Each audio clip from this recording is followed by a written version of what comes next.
And with that, I am going to introduce Grace Terry. There's Grace in the back there, our program chair for the Cape Cod Technology Council. And Grace is going to tell you about our special speaker today. Grace. All right, thank you, Bert. Good morning, everybody. Welcome.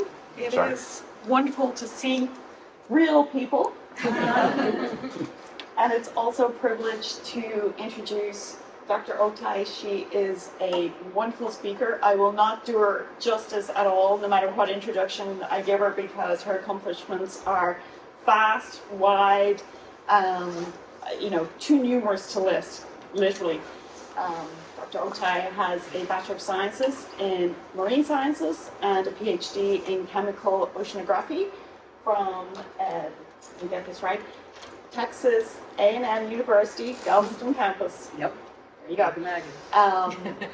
Numerous positions across the country: California, Colorado, Nantucket. Dr. Oktay is now, we're very fortunate to have her as the Executive Director of the Center of Coastal Studies in Provincetown, Massachusetts. She's passionate about educating the public about environmental concerns impacting the Cape, something that I think everybody who lives and visits the Cape is very, very vested in.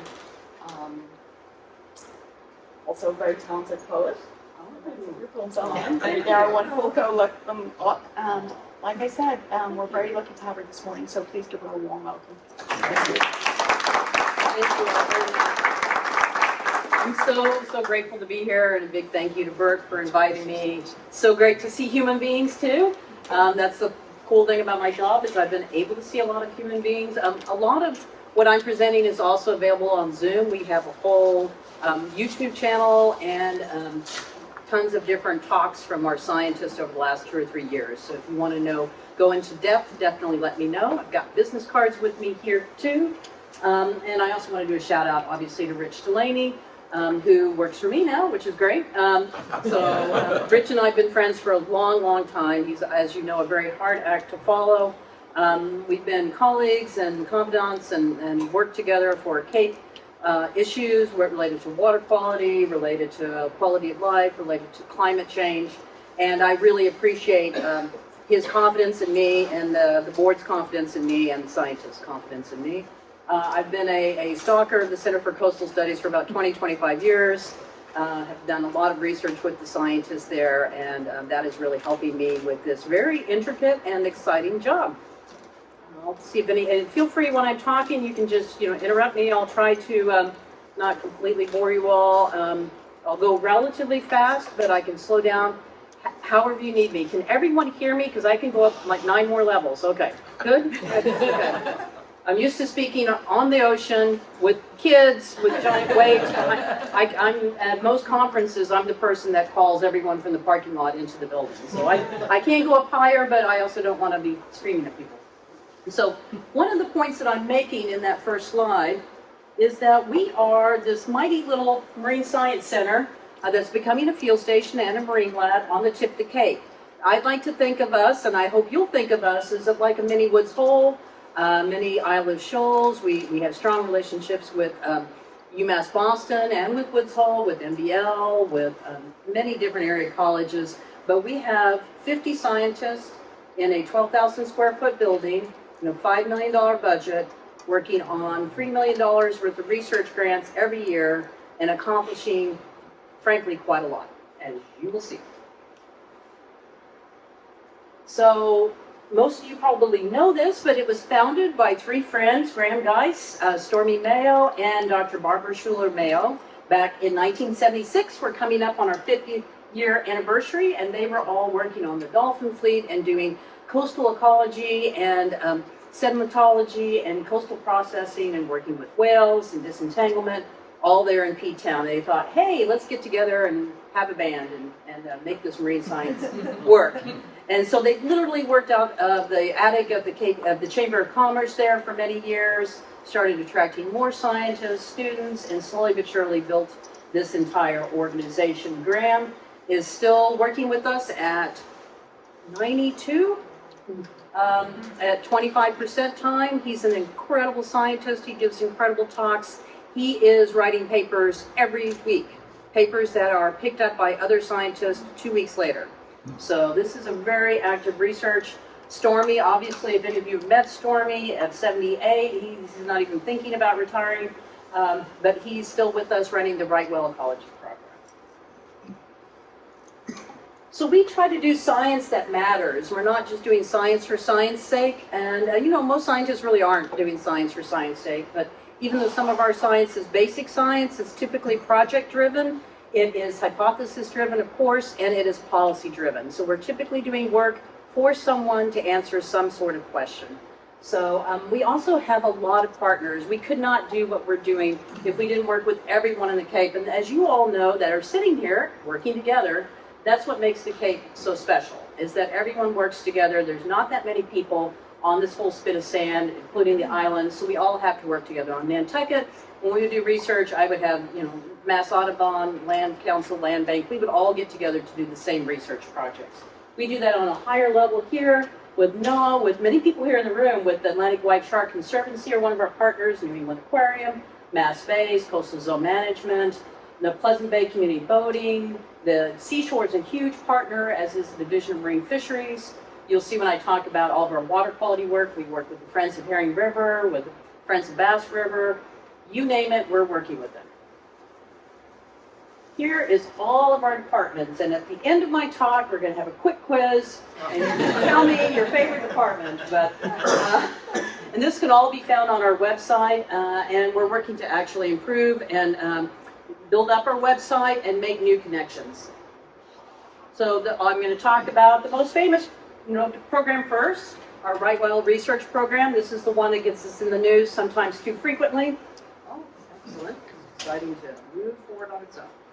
So here's a couple of North Atlantic right whales. Beautiful picture of them with their callosities at the top, right mid-blow. You can really see the baleen there. This is their eye spot down here. This is what our photos look like. We actually identify the majority of right whales in the entire population ourselves. We just came out with the consortium report for 2021, and we're almost finished with the data for 2022. As you all know, this is a greatly endangered animal. It's down to 340 individuals, of which only 70 are reproductive females. So this is an animal on the brink of extinction. I think we can still save it. Our scientists still think we can save it, but it's getting close. We spend a lot of time and money trying to figure out where these guys are, what they're doing, what their health is. All of these images, by the way, are taken under permit. You can't just randomly go out and take a picture of a right whale. You do have to have a permit because they're that protected. They're more protected and more endangered than polar bears, than penguins. You think of any, Siberian tigers, there's fewer of these guys than any of those.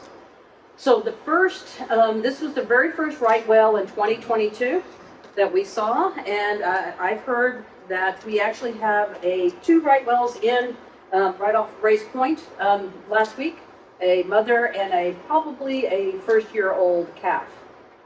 We do that two different ways, actually three ways. We do that by getting a team of aerial observers up into a plane, doing long stretches of measurements, just using binoculars and taking pictures. These folks are really, really good at spending 8 hours in a plane, going around and around at 1,000 feet, identifying and photographing every single animal. It is not an easy job to do that. Here's what hopefully you'll see. This is a little bit washed out, but here are some of our flight plans. So every day that we go out, this is just from January of 2022. This is what our flight plan looked like. If you guys can see that, we're basically mowing the lawn. We're out there going in very specific paths, just like any oceanographer would do. Typically, if you're an oceanographer, you don't just drive out to the ocean and just go and, Bayesian or random walks. You actually have a plan. And these are all these little dots are right whales. So on this day, in January 24th, there were 17 right whales and 1 humpback. So we spend all from really mid-December to the end of May doing these records. And you can see how many of them are on the back side of the Cape, how many are all gathered around Plymouth, how many are up on Stellwagen Bank. This all goes into a giant database that then tells us about the health, the number, and the types of creatures we see. One thing we do different than other groups, like the New England Aquarium that are out there in their own planes, or NOAA, is we actually do habitat studies. So we're collecting water column samples of phytoplankton and zooplankton to see what are the right whales eating and how does that change. So we're out on the water every single day from January until May, collecting water samples using a couple of different phytoplankton samplers. Here's one in the water right there. It's being dragged at a set time and space at the surface to see exactly what they're eating. And we do it either behind them. Yes? Doesn't winter weather impact your ability to do all these surveys? It does. We're pretty tough, but we're not crazy. Yeah, so a sea state of more than usually 4 to 5 foot waves, we really can't get out there and get much done. It really makes a big difference in how you can observe them too if the sea state's really high. So you do, and when the sea state is high, it's also going to drive down the copepods. So they're going to go further down into the water column, and so they're going to change their feeding behavior. But you are 100% correct. All of science typically, and I'll go back over to you, we are always trying to take science where it's not just sunny day science and not just Caribbean science. I always tease my colleagues from Woods Hole because they love to do work in the Caribbean. They do very little work in Cape and Islands, very little work. We probably do more work than a lot of, because who wants to be out there in January in freezing cold weather, in the rain, with 5 foot seas? It's not the best day in the world. I have taken a few senators out on days like that, but it's not the best day in the world. But there's change in solar, radiation, and that changes exactly what happens to the phytoplankton. So phytoplankton, even though they float along, they move up and down in the water column, and so do the zooplankton. So they can actually have motility or movement. So this is a beautiful day, which is why we got good pictures, but we do go out on crappy days, but not super crappy days. And for you? Well, you may already have answered my question, but I was wondering, where do the whales go the other half of the year? And do you work with teams in those areas so you have a constant eye on the wings? Absolutely, yes. So they go, after they visit us in the summer, so we determined about 85% of the population come and visit us for right whales from January to May.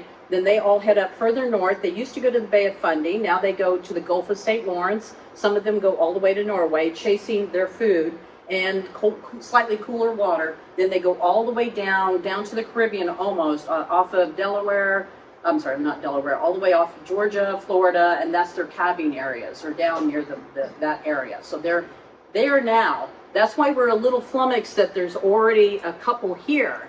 We're like, what, that there's a mom and calf. We're like, what are you doing here? They're like 3 weeks early, 4 weeks early. Is that like global warming? A lot of it is. So, and these guys are very responsive, as are all the creatures I'm going to talk about today, to global warming and warming water. So that's why we're seeing so many of them going further over to Norway and going out of the Bay of Fundy and going all the way up to the Gulf of St. Lawrence. The Gulf of Maine, which we're a part of, is warming 3 times faster than any other water body in the world. So temperature changes are happening faster here. Yes? You mentioned the rigors of doing the observations. Do fixed-wing drones have a role in that? Have you tried that? We do have a whole drone guy. We have a whole drone program. So we do, if they're close enough to shore, within a mile of vision, we're also moving into satellite, doing a lot of satellite work. We're teaming up with teams in California and a couple of other states to look at using AI. That'll be a slide in a few minutes. But if you guys keep asking questions, we'll have but we are using, we're only one team, working right here. There's teams that are located off in New York. There's the New England Aquarium. There's teams in Maine. Actually, if you watch the movie Last of the Right Whales, they do a great job showing how teams all the way from Florida up to Canada work together. And you exchange information? It's one big consortium. We share all of this information. That was what the big meeting was. Yep. Do you tag the whales? No, not for right whales. And there's multiple reasons why. One, they, unless they're feeding, they're not necessarily hanging out, they don't keep the tags like humpbacks. Humpbacks are easy to tag and the tags stay on it. Right whales, there's not probably, everyone looks like they're over 21. Right whales, when you put tags on them, they like to roll around together in the surface active feeding groups, mainly making whoopee, and they rub all their tags off. So typically a right whale is only going to hang on to a tag for maybe a week, if that long. So it's really hard to get telemetry on them. When we have an entangled right whale, we put a telemetry buoy on the gear, and that gives us a lot of information. And literally, I have like 50 more slides. We do use environmental DNA and we're using stable isotopes to tell us where they've been when we don't see them with our eyeballs. So that's a great question. So this is Christy doing, and this is all the copepods that they eat in that upper left-hand corner, and you can see that pink material. They're full of fat. They're very nutritious creatures, and the type of copepods and Hyannis, which are zooplankton, which are animal planktons, change throughout the season. So the nutritional level of the food changes throughout the season. Here I'm speaking quickly about, we just now started using satellite and AI imaging. Our observers are so good they can actually identify individual whales from space when you can get a good enough picture. There are about 9 or 10 other research groups around the world that are doing this. We're using a combination of satellite work and AI to sort through millions of images to see which ones are whales. So right now we're at the proof of concept point, but you can see if you look at that these are flukes, and this is definitely a whale of some kind. We've been down at the Smithsonian for the last 2 months collecting baleen from old right whales to actually do oxygen isotopes, sulfur, carbon, and hydrogen to piece together past histories for these whales on what oceans they used to hang out in. Each ocean has a different stable isotope signature, and we can use that to tell us where those right whales have been. And this is all with the baleen right here. This is about 8 years worth of baleen, so that is growing from right here. So we are collecting some from our own collection, and then we went to the Smithsonian and we drilled all the way down the length of this and took little samples out to look at stable isotopes. That also tells us quite a bit about climatic shifts, which I could go into great detail in, but I'm not going to. So here's our fisheries program, and once I get through this, we can go back and answer any other questions. I don't know how much time do you have? 2 or 3 hours, right? I'm kidding. Okay, take time. So we do a lot of collaborative research, and I'm actually really proud of Owen Nichols. He's been with us 27 years. I know, he started when he was 5. He's an incredible scientist, and he's an incredible, I saw Bert nodding, he is an incredible community builder. So we work with tons of fishermen doing lots of aquaculture work, doing lobster surveys, doing surveys of squid, and Owen's out on the dock and on the beam and on the rail, working with fishermen every day, working with students. He's had about 5 or 6 different students. He goes up, and so he's the director of our fisheries program. He teaches at the Isle of Shoals, and he's just really good. I think since January, between myself, Owen, Brian Laguerre, we've done like 65 events. Everything from water quality events to talking in schools to Chamber of Commerce things. So I'm really proud of him because he really gets out there and works on things. So here's him working with one of our fishermen on aquaculture projects. We're doing some projects looking at viability of oysters, sedimentation over oysters, changes in stable isotopes, in the meat size of the meat, and in what's affecting them with the change in acidity and in temperature. So oyster shells and all bivalves are constantly fighting. As you all know, with climate change, we have acidified the ocean in addition to warming it up. And so that's made it a lot harder to build a shell if you are a bivalve trying to build a shell. We did a very large project in Nantucket Sound where we did squid research on long-finned squid, which are really the primary, how would I word this? This is one of the base of the food web for most of Nantucket Sound. And so we did a very involved project all the way from the other side, Buzzards Bay, up and around, looking at squid populations which support tuna, bluefish, and really almost any kind of large creature. Here's Owen working with some scientists. A big problem is bycatch. So that's when you put a net in the water and you leave it, like this gill net, which shouldn't be used at all, but they still are. It is anchored onto the seafloor, and it's designed to catch monkfish and other bottom fish. Well, the problem is that both sharks and seals, so like, hey, look at this net full of fish at the bottom of the seafloor. They're all tied in place. So not only do they go and eat out of the nets, but they often get caught in the nets, as do turtles and anything, lobsters, anything that's wandering around, because these nets are designed to catch things. So we've been working with scientists putting acoustic data on there and putting cameras down there. This is super hard to see, but you can see, so we've got a couple of sharks right there. That's a gill net laying on the seafloor. And so we'll put cameras on there so we can observe exactly what's getting entangled and when. If we can get indicators so that something that's a seal or whale can be identified right away. Sharks can at least breathe underwater, but a lot of marine mammals cannot. So if they get stuck in that gill net, it's definitely going to die. So that's been something, and bycatch is not good for anyone. It's not good for fishermen. If you're down there and you've had a shark or seal in your net, it's ruined your net, it's eaten half your catch. There's got to be ways to design this where you can keep this bycatch to a minimum. We have a very involved seal program that's been going on 15 years. I've actually been out on Muskegon counting seals back in 2009, which is much harder than you think it is. I thought I could count to 10. I was completely wrong. When you look at 3,000 seals, they all look alike. We do a lot of long-term monitoring of gray seals, and we work with many different organizations, also in a consortium. So each of these creatures has their own team, just like you all are a team. Each of these creatures has their own consortium composed of people from Maine down to Florida working together, sharing this data. Same for seals, for sharks, for the right whales, and for the humpbacks. Makes it much easier. We're not very territorial, which is one thing I really enjoy about not only the Center for Coastal Studies, but this type of science. Other scientists in other fields sometimes are very territorial because there's only X amount of grant money. So this is one of our newest projects. These are called greenies. See how these seals have this pelted green at the top? That's not normal. They're not supposed to be. This is new. This is something that we were not observing 30, 40, 50 years ago. So long story short, the seal population was completely extirpated because we hunted seals. They've slowly been rebounding. They're getting closer to their original levels here in Cape Cod. This is typically, our guess is climate change related. Warm water, seals hanging out near the surface trying to avoid the sharks. They're actually growing these algal plants. Yeah. Is it also nutrients in the water? Is it our water quality? Absolutely. Yep. So they are indicators. They're literally floating. That's very good. Yeah, and we'll show, I have a whole section on the water quality. So you've got more nitrogen and phosphate, and that's affecting all of Cape Cod Bay. That's affecting our dead zone, our changes in phytoplankton. It's going to affect the Calanus copepods.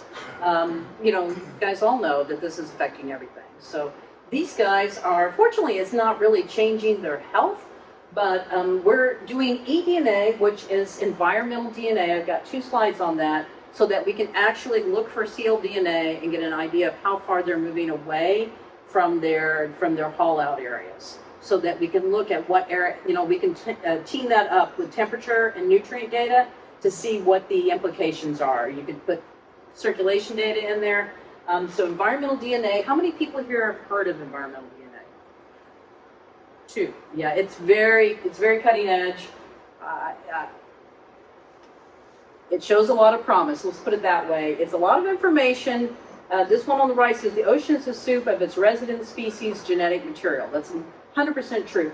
Just as a swimming pool would be, you could go to a swimming pool, collect a sample, and you would have the environmental DNA of everyone that had been in that pool. So everyone that had been in that pool will slough off skin cells, and those can be gathered together. You can look at the DNA and evaluate what's been in the pool. It's no different in the ocean.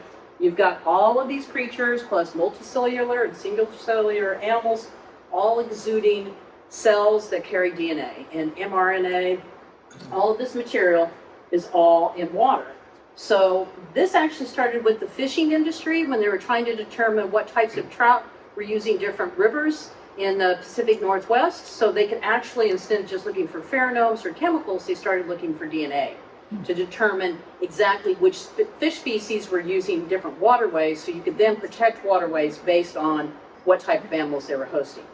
So it's very exciting, it's a little overwhelming, and it's sometimes hard to tease apart, but if I am looking at a water body and I see DNA, let's say of a polar bear, then I can go, well, nobody's seen a polar bear, but somehow its DNA got there. It's pretty incontrovertible. No, I always can't say that word, but it's pretty obvious that there's been a polar bear there. So we're using that in a variety of ways. We're just getting started with it. A lot of scientists are playing with this. Scientists like to make new toys and new ideas and see what they can figure out.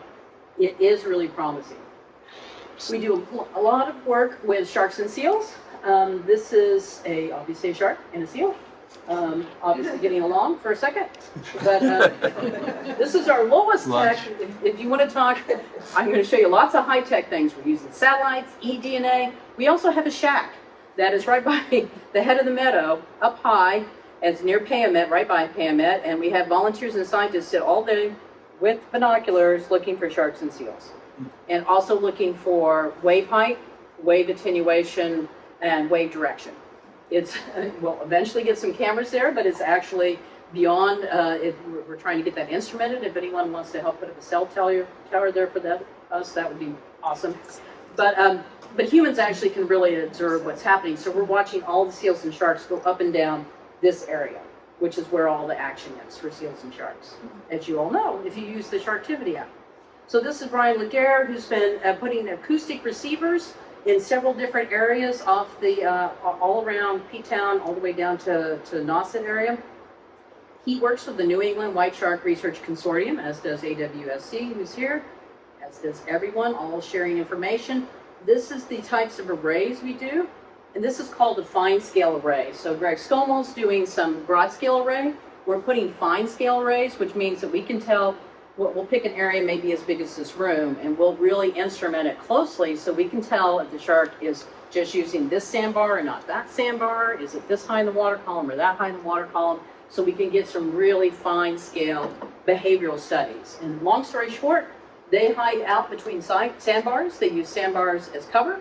They get in very shallow water, often rubbing their bellies, and they're hiding from the seals. So they are getting between the sandbars and then popping up on the seals where they're hauled out. I'm sorry. I mean, it seems like it's straightforward then to use those as warnings for shark presence. We do. That's the Sharktivity app. Yeah. If you had that on the phone, it's using our data.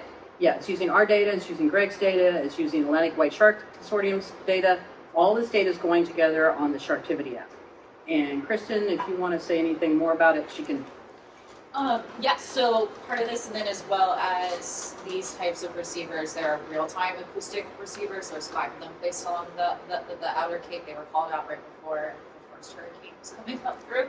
But then with that, then these are great because this is like a data logging, and then the real-time is what the name is. We get that notification in real time, which then gets sent to the scientists. Okay, so these aren't real time enough to be useful for. They're not pinging us every day. Okay. We have Okay, to go understand. download them. Yes. Yeah, I understand. Yeah. But that is still used then for public safety. Yeah. Yes. So we've combined the two. Perfect. Glad you're here. I'm going to switch tactics to our stellar humpback whales. We do a ton of humpback whale research. It's been a very exciting year for humpback whales. We use mark and recapture studies. We do molecular genetics, genomics, microbiology, endocrinology. We're doing work on looking at pregnancy rates of humpback whales. Whales typically don't have cancer to the same extent that other mammals do, and so we're looking at their whole genetic makeup to find out why that might be true. We're building an entire genetics lab for humpback whales. If you guys come visit us, I can walk you around through the lab. We're going to be connecting with scientists in Norway. And we have a big giant consortium too that works together, and this is our longest program. We've been working on humpback whales since 1976. And we actually have individuals that we've known since 1976 that are still hanging out. We go all the way to Nova Scotia and down to, like halfway down the United States to work on humpback whales. Here's Juke here, actually taking a biopsy. So obviously whales don't wait for you necessarily to swim up to it and take a little plug. So she is using a crossbow that has a little tiny scalpel in it and also a line attached to it, so she can shoot the crossbow and take a skin plug and get a genetic sample from that whale.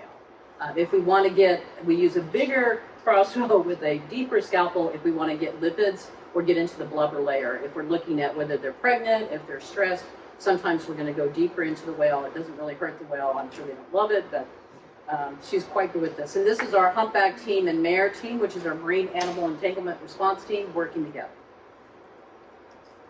We've been doing tons of plastic work and marine debris. We actually discovered the shock tubing, which was put out by a company that was doing dredging and explosive work up in Boston Harbor. So we were the first people to find that. We have a huge team doing marine debris collection, both underwater and on the beaches. And what we do differently is we actually quantify down to the ounce what the material is and how much we have.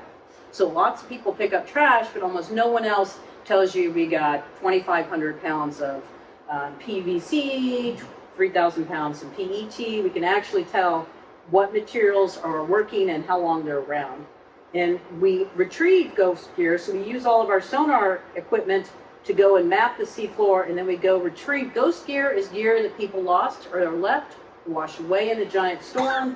It's gear laying on the seafloor, and that is one of the things that's entangling turtles, sharks, seals, and whales. So we have a big ghost gear. In fact, we just got a $55,000 grant from the state to do this in Cuttyhunk, where we're going to go out to Cuttyhunk, clean the beaches, and also do some mapping and remove some gear from offshore. There's a lot of gear out there. And I'll get to, we have a whole marine geology program that I'm coming up on. We do a lot of microplastics work. So inside us are microplastics, inside those copepods are microplastics, whether it's from your fleece that you're wearing or the plastic container that none of you thankfully are using. All of this gets broken down, macro goes to micro. We have a fluorescent machine that can measure all kinds of different things to look at the type of plastics and how much are in that. And unfortunately, as you all know, and we're not the leaders, we're doing this, is there's some great groups at UMass Boston, what's told, that are really taking it afar with microplastics, but it's something like at your own house where you would do, you want to make sure you cover everything. Our marine debris program is so big with so many volunteers. We just applied for a $3 million grant through the National Science Foundation. We're really growing. This program's growing. We have tons of volunteers helping us. We have so much marine debris that we actually provide it as artistic material to a team of about 12 to 20 artists. So we've become marine debris brokers, where artists call us and go, how many feet of lobster line do you have? How many, this is a big, that is a lot of fishing line to make this giant exhibit, which sat down in New York City. So we have art exhibits all over the country now from our artists. We just provide the material. At the Coast Guard, the National Park Service had just put out a $35,000 grant to host an artist to build an exhibit right there at Coast Guard Beach. So definitely go check that out. I'm really proud of MPS for doing that. The work that we do that doesn't, I'm sure you all are familiar about it, but I would love for us to get more credit for this, is all our water quality work. So for 35, 40 years, we've been doing water quality measurements at up to 150 locations all over the Cape and Islands. And you can go to several different websites and download years worth of nitrate, phosphate, chemicals of emerging concern data. Here's an example. This is us looking at several different locations. And when I was over at UMass Boston Fuel Station, I was collecting samples for them. These are things like testosterone, progesterone, estrogen, several neonicotinoids, nicotine itself, DEET, all kinds of different volatile organic carbons that are chemicals of emerging concern, because all of these mess us up. So this shows all the sampling we did and what kind of levels we saw. You can see Stewart's Creek was full of pharmaceuticals. Little Pond had a whole bunch of estrogens, which can actually change fish populations. Some areas are great, some not so great. Bass River, Stewart's Creek also has a lot of material. And that's a problem, obviously, as you all know, with PFAS, with plume, there's just, it's never ending how many problems there are. Here are 3 different sites. I'm a water quality chemist. We could be here for on the single slide for like an hour, but we're not. I just want you to go to these sites and zoom around, check them out, look at the data, look at where you live, look at whether it's impacted or not, and what you can do about it. And if you have a question about a site, give me a call. Amy Costa, Dr. Amy Costa runs this program. She's incredible. She hates speaking in public, and she's not the best speaker in public, so I'm trying to translate for her. But if you have a question about your embayment, definitely give us a call. I can hook you up with Amy. We have a team of 4 people looking at everything from alkalinity, ocean acidification, nitrate, nitrite, ammonia, silicates, all the different nutrients, basic chemical, temperature. And we have a team of about 25 full-time volunteers and about 8 different groups we work with. So altogether 150 sites that we sample. Oh yes, go ahead. I apologize if you said this. Are you just monitoring saltwater, or you're monitoring the freshwater also? We've done a few individual projects for freshwater with 980 freshwater ponds. We haven't dove head first into the freshwater. I'd have to hire 2 new people to do that. We do have the equipment. I would just have to get 2 more people to do that. I have been working with Andrew Gottlieb, the APCC.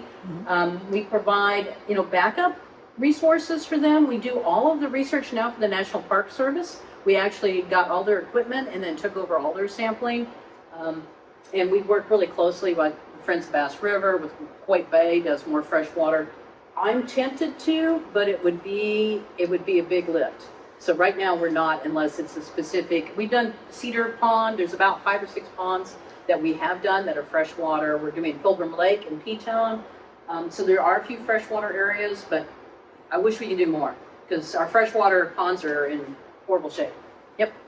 I wonder if the new curriculum at the Cape Cod Community College might be a way to partner with your folks. I know they're going to be, you know, it's a lot of work to train the people, but it seems to me that the water issue, salt and fresh, is absolutely enormous. And since you're so education-based, you might be able to have some interaction with that new curriculum that could be beneficial. I should totally get over there. And I worked some with Judith Underwood and with several other water quality chemists that are here in Cape Dorothy. Oh, I didn't want to cut you up. Yeah, you know that this has been a significant area of focus for the ARPA committee at the Barnstable County, and in fact, Barnstable County is going to be expanding the funding for the water testing laboratory. Andy is working with the county relative to the expansion of testing teams and organizing pond groups around each of the freshwater things.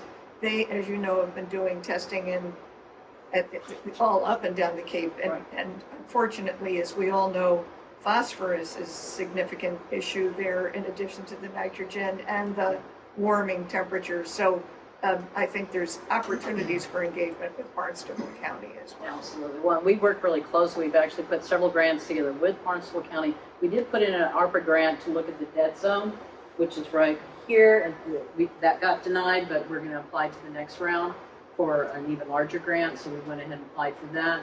I do work with Andrew quite a bit. He and I actually combined together for the first grant that we wrote as a team, and he's great. I love working with him.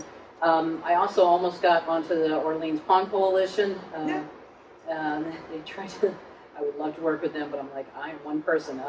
On Nantucket, I did all the freshwater sampling on Nantucket for free for the town for 12 years with 8-year-olds and 14-year-olds. And did groundwater piezometers, so all the research I love doing, both phosphate, nitrate, with the hot counter. We were able to get results within 24 hours. I could tell if people had had a party. This would be, August 13th. Here's the Opera House Cup. You could literally see, what was happening in in 24 hours for phosphorus to get in. I was actually behind the first fertilizer ban on Nantucket. It's a long thing. It would be great to connect with them. Amy's so good. She's really overburdened. But if I could get enough funding that we could build a second lab. Right now our lab's running pretty much 24/7 because we're doing everything for CCNS. But no, I think that's a really great opportunity. I think there's a lot of opportunity for collaboration there. This woman right here sits on a committee. I think I'm allowed to have you. So there's a lot of volunteer folks interested in organizing as well. But anyway, I think huge opportunity for collaborations, and Andy's been doing a fabulous job in this arena. Yeah, she definitely has, well, as has everyone up and down. So there's so much work being done, and APCC, the Cape Cod Commission are doing a great job of serving up all this data. You can also find all this data on our website. But having a consortium where everyone's linked together, this is one of the things I'm thinking about doing with the 5 Cs, is having a regional meeting where we have one whole day just to freshwater, just showing what's going on. There's so much great work going on. We can certainly help people understand. We can help set up a lab. Financially, though, I don't think at this time I can pick up the work, but I think we could totally connect with those folks.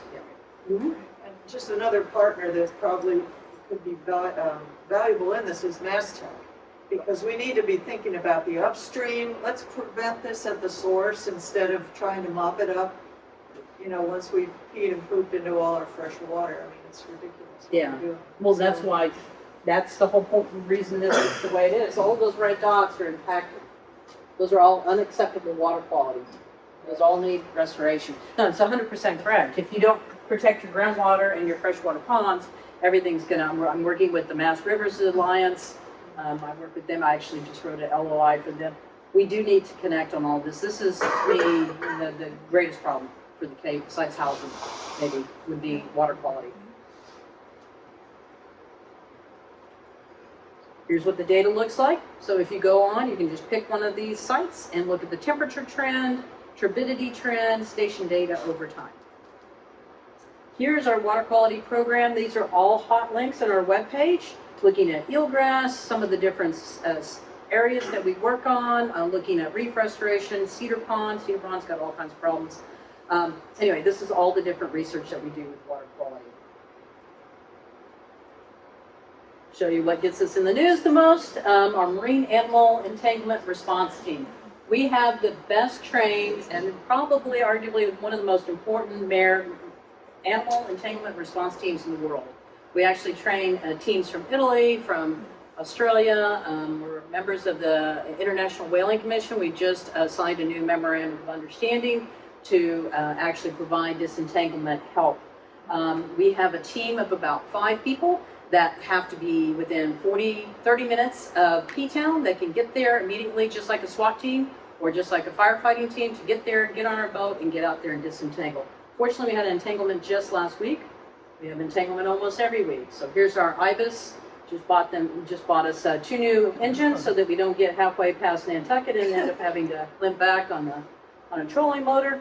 Here's our team right here. They're all highly, highly trained. This is the one thing every kid in the world wants to do. It takes about 8 or 9 years to be at the very front end. To be in this position is about 8 years of training. To be in charge of an endangered creature, actually physically removing material from it.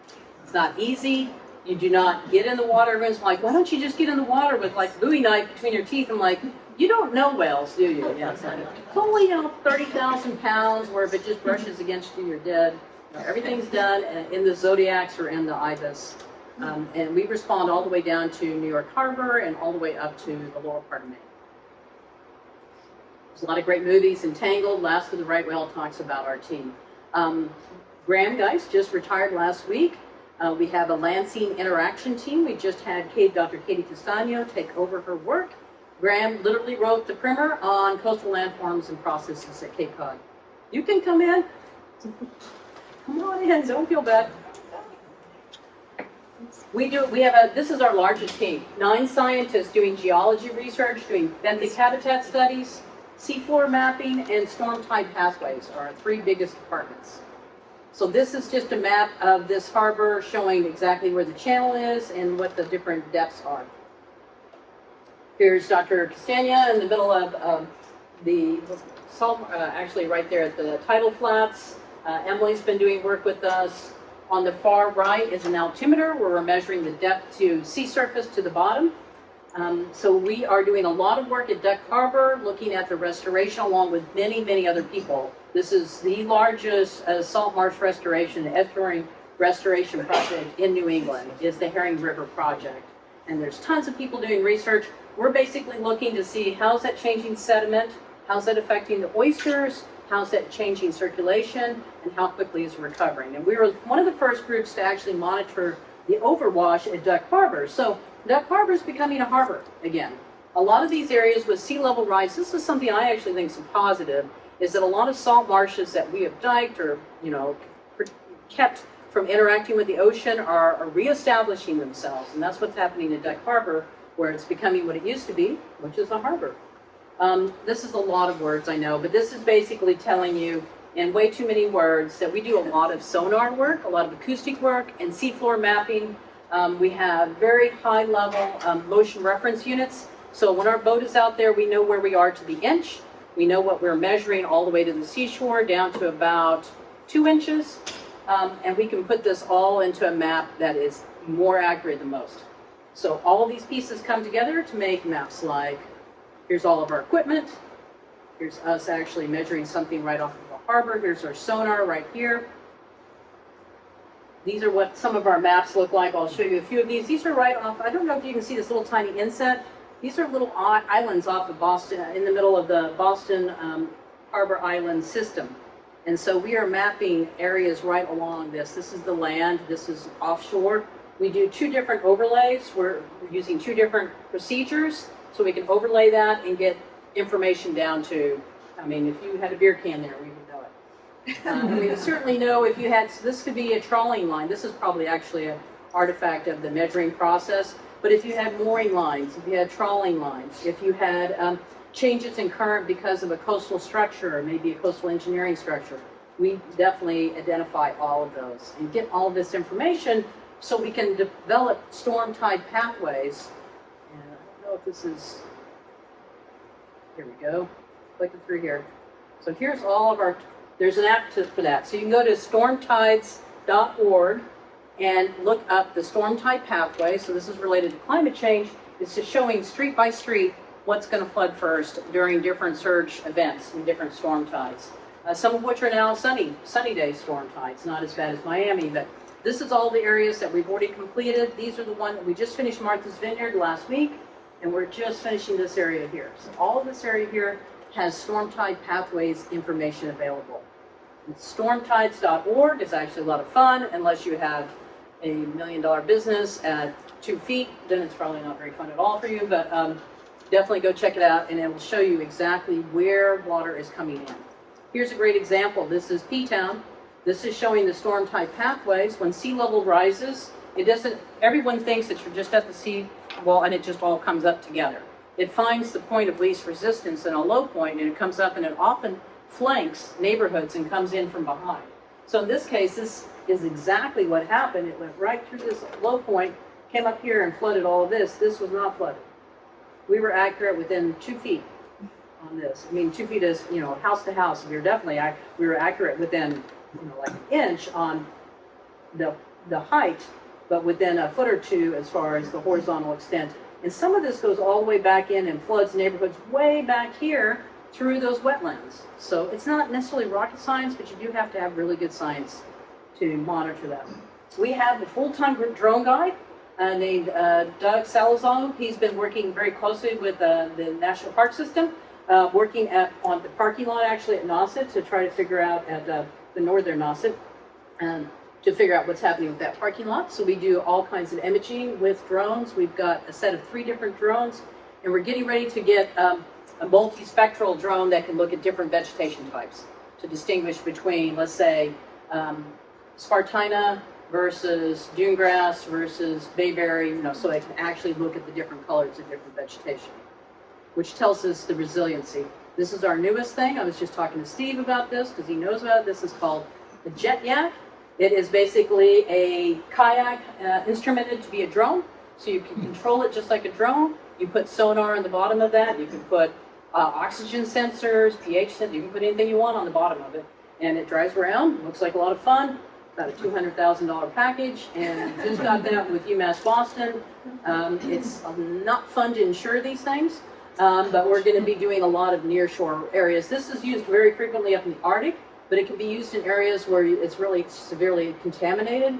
It would be a great thing to use around Holtec, for instance, if you were trying to drive around and look at an area where a boat itself, and this is another long story, a boat is a big floating thing full of metals and stuff. If you're trying to measure things, your boat sometimes is contributing more contamination than what you're measuring.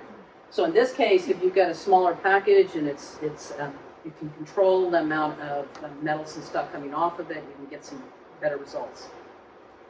It's a cute little horseshoe crab. What couldn't be cuter? Little juvenile one, only a day old. We do huge amounts of benthic surveys, which very many people don't do because it's not very sexy. You go out and you grab a big old thing of mud, like what Katie was doing earlier. You bring that mud back to the lab, you put it into different containers, you dry some to look at the carbon, and then you put a whole bunch under the microscope, and you call 20 of your closest friends and say, hey, let's all go look at stuff under a microscope.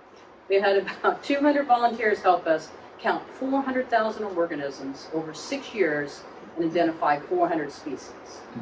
So as you all know, for ecosystem health, you got to have a healthy water column. You've got your whales and all the things we can see, but your sediment has to be healthy too, especially when you're doing restoration work.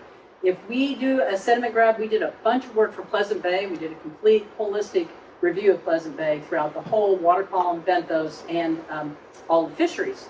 And we had areas in Pleasant Bay that only had 4 or 5 different creatures. Other areas had about 50.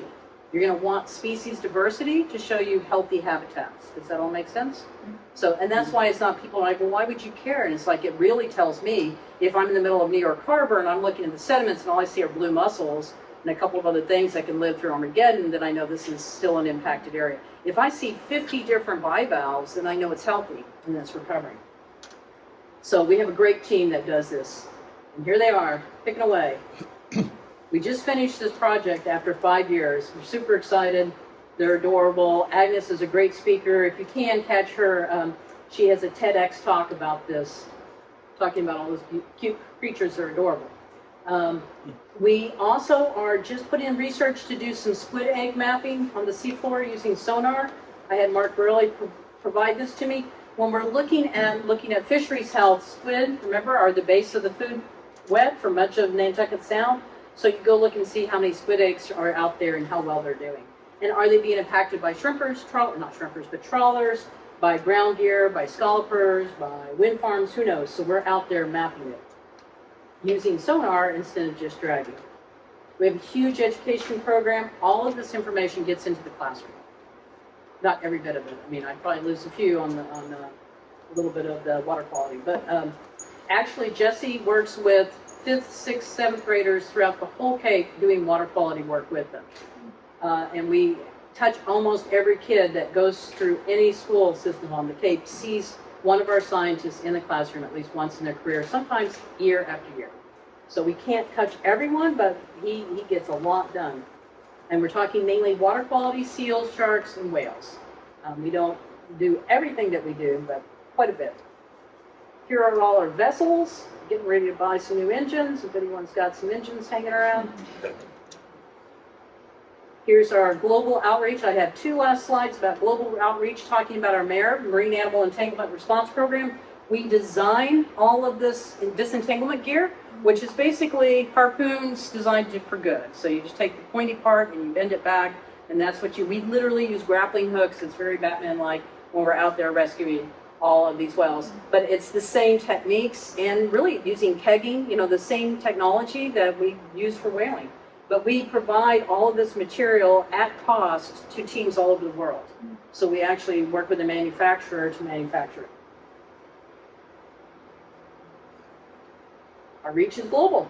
We work with folks in the Bahamas, in the Philippines, in China. We're doing research. I'm helping scientists all up and down the East Coast on looking at coastal erosion, on dune restoration.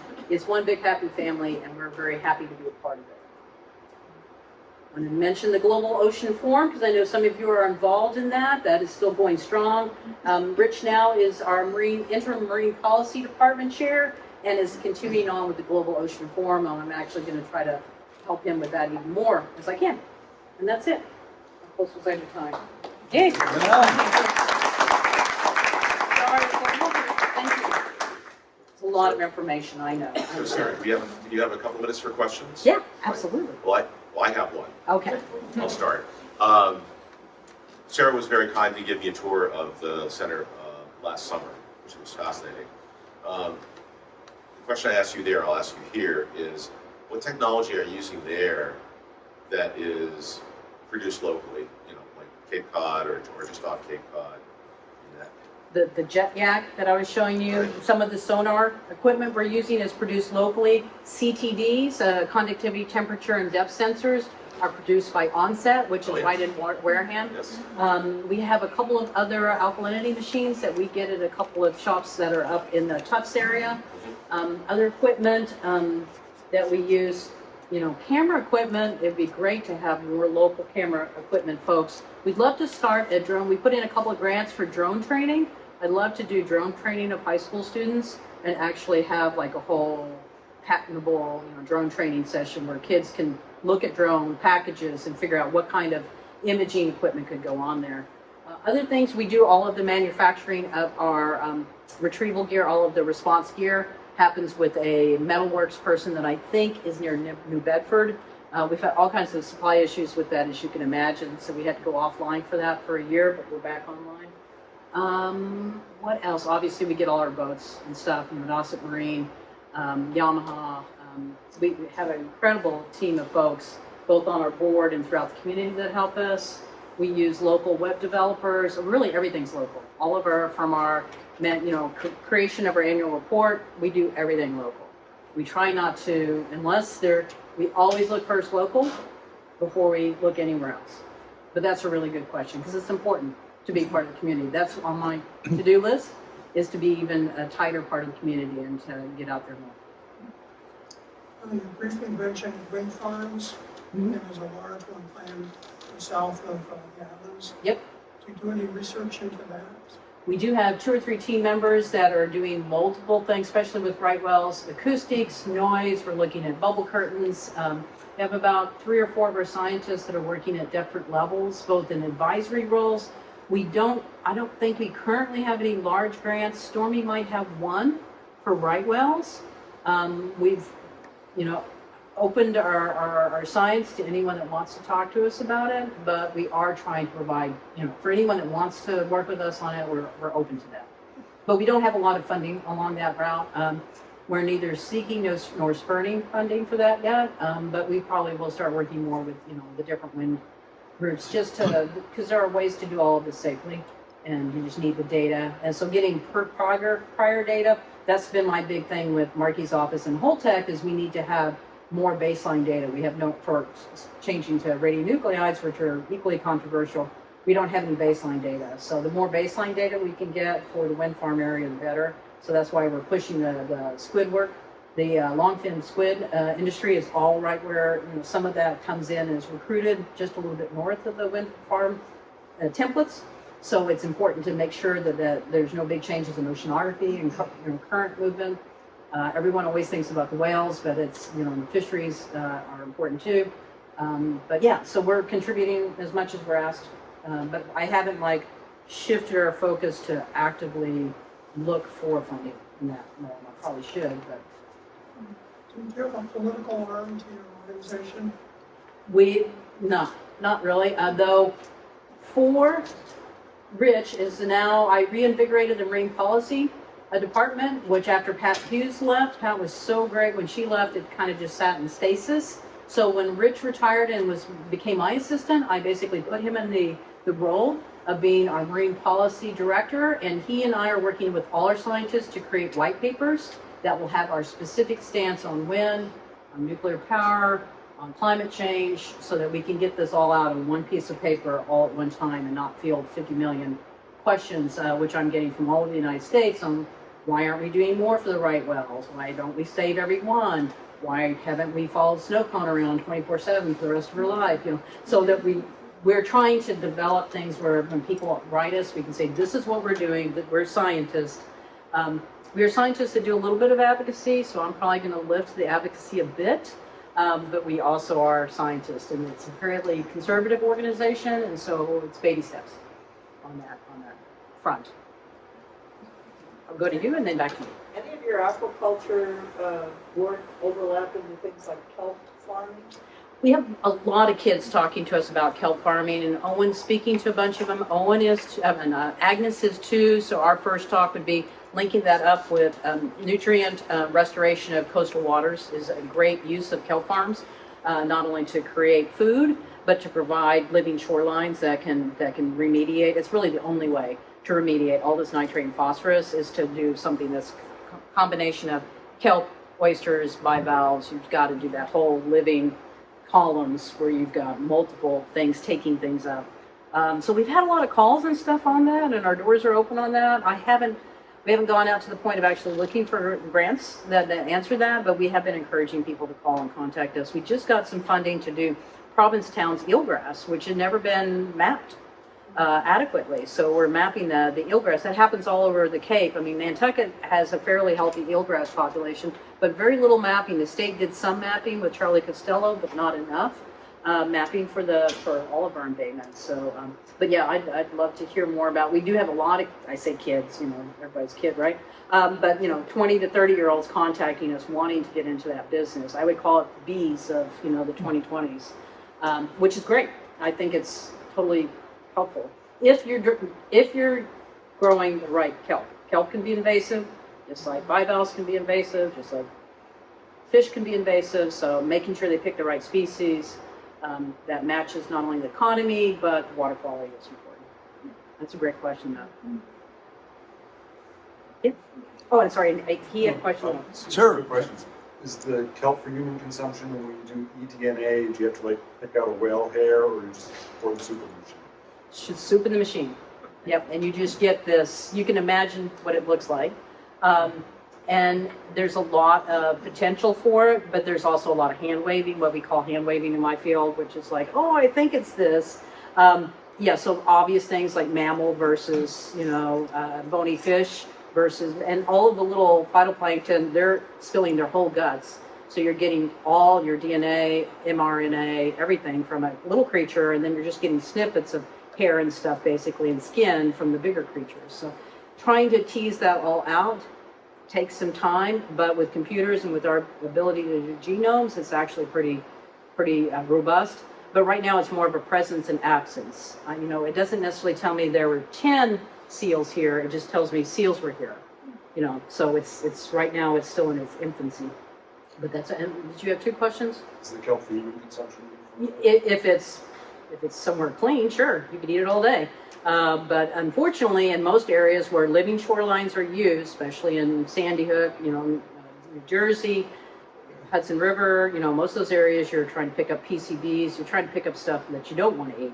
But technically, if you evaluated it, it would be completely fine and it can be used for animal feed. I mean, kelp is almost a miracle product when they're used appropriately. But the first 4 or 5 batches, you probably throw away, or combust, or use for biofuels. I mean, you can do everything with kelp if you think about it. But you also, and it helps attenuate waves, of course. Any kind of that form factor sitting in the water that's along the shoreline is going to attenuate hurricanes and waves like that. Teamed up with oysters, so the same thing with oysters. We put oysters like around Boston Harbor. We reseeded all the oysters and blue mussels. The first 10 years, once they moved the outfall pipe, Boston Harbor was pretty scary. At the beginning, I worked at UMass Boston. I had my arm in sediments in Boston Harbor. I was still attached, but it was touch and go there for a while.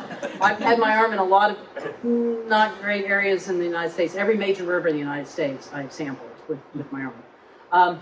So when you start out, you throw away like the first 5 years worth of things, or you combust them, or you ship them, and then water gets cleaner and cleaner and cleaner, and then it becomes something where it becomes an economy.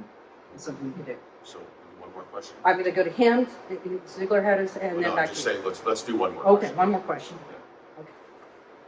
Okay, given our known problems with affordable housing, how have you been able to attract, technicians or even maybe scientists up there? It's my most difficult thing. We try to pay as well as we can. And as soon as I got there in January, I set up a housing committee with staff and board members.